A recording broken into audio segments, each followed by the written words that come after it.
अस्सलाम वालेकुम viewers, doctor Huma Chishti आपके साथ। आज जिस टॉपिक पे बात करेंगे वो है एक डिज़ीज़, ब्रुसिलोसिस बोला जाता है इसको, रॉक फीवर भी कहते हैं और साइप्रस फीवर के नाम से भी जानते हैं। एक इन्फेक्शियस डिज़ीज़ है और बैक्टीरियल डिज़ीज़ है, स्पेशली बैक्टीरिया की वजह से कॉज होती है और पर्टिकुलरली जो बैक्टीरिया है ब्रुसिलेरा स्पीशी से ताल्लुक़ रखता है। उसी मुनासबत से इसका नाम ब्रुसिलोसिस है।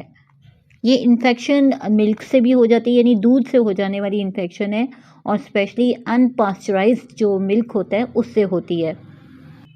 और ये भी आपको बताती चलूँ कि इसका जो सोर्स बनते हैं वो कैटल्स हैं, यानी कि मवेशी हैं, ठीक है। उसमें स्वाइन आ जाता है, फीमेल पिग को कहा जाता है, गोट्स हैं, भेड़ बकरियां और डॉग्स, ठीक है, शीप डॉग, ये तमाम चीज़ें जो हैं इसमें आ जाती हैं।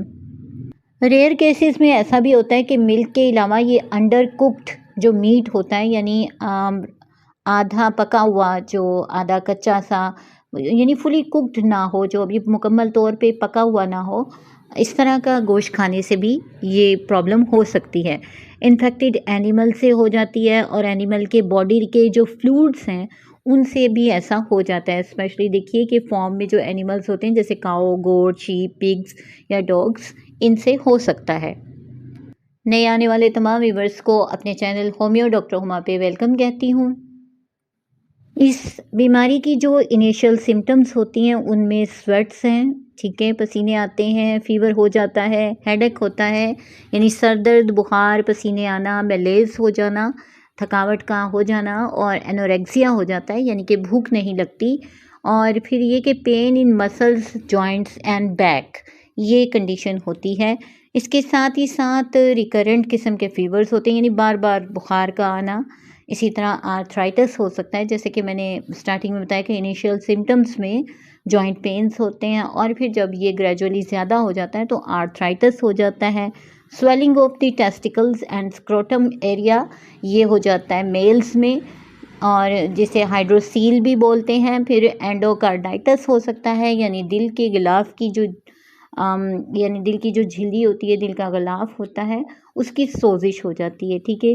5% जो है न्यूरोलॉजिकल सिम्टम्स होती हैं इसकी, जो नर्व से ताल्लुक़ रखती हैं, और क्रॉनिक फटीग भी हो जाती है इससे, यानी काफ़ी देर तक पेशेंट जो है वो थकावट का शिकार रहता है। डिप्रेशन होता है, स्वेलिंग ऑफ द लिवर और स्प्लीन होती है, यानी जिगर और तिल्ली में स्वेलिंग आ सकती है। ये तमाम जो हैं सिम्टम्स देखने में आते हैं।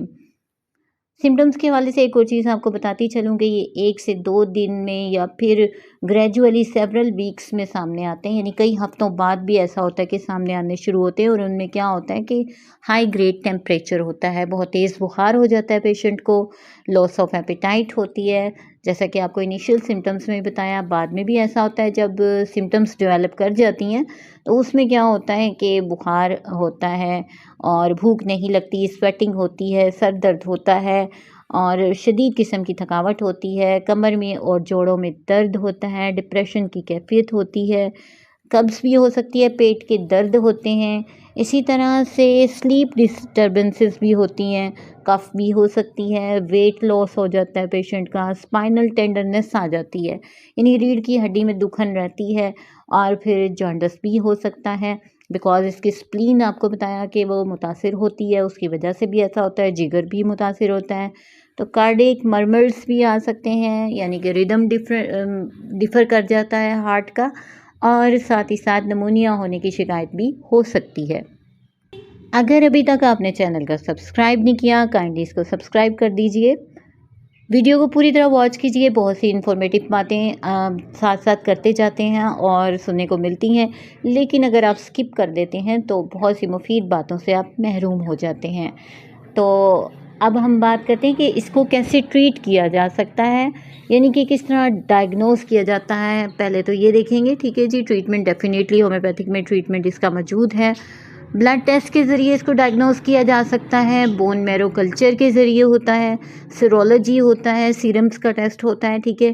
फिर CSF कल्चर होता है, यानी सेरिब्रो स्पाइनल फ्लूइड्स लेकर इसका कल्चर किया जाता है लैब में और फिर रिज़ल्ट से पता चल जाता है।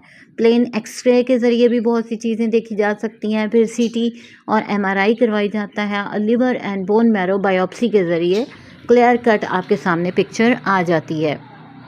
पर्सन टू पर्सन भी स्प्रेड करता है और ब्रुसेलोसिस जो है ये फ़ीवर, जिसे मैंने आपको बताया कि रॉक फीवर भी कहते हैं, साइप्रस फीवर भी कहते हैं, और ये बैक्टीरियल डिजीज़ है, बैक्टीरियल इन्फेक्शन है और दूध से होने वाली ये इन्फेक्शन है।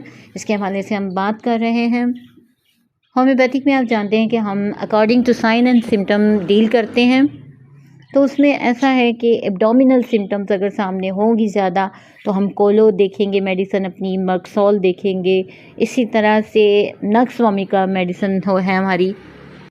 और अगर कॉलरा लाइक सिम्टम्स आ जाती हैं तो फिर आप रेट्रम को देखेंगे, कैम्फर को देखेंगे, क्यूप्रम मेट को देखेंगे।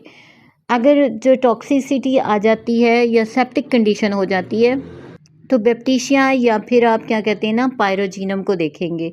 और फिर फूड पॉइजनिंग अगर हो जाती है तो आर्सेनिक को देखेंगे, लाइको को देखेंगे, ठीक है। और अगर ब्रेन इफेक्ट होता है तो फिर आप बेला को या स्ट्रामोनियम को देखेंगे।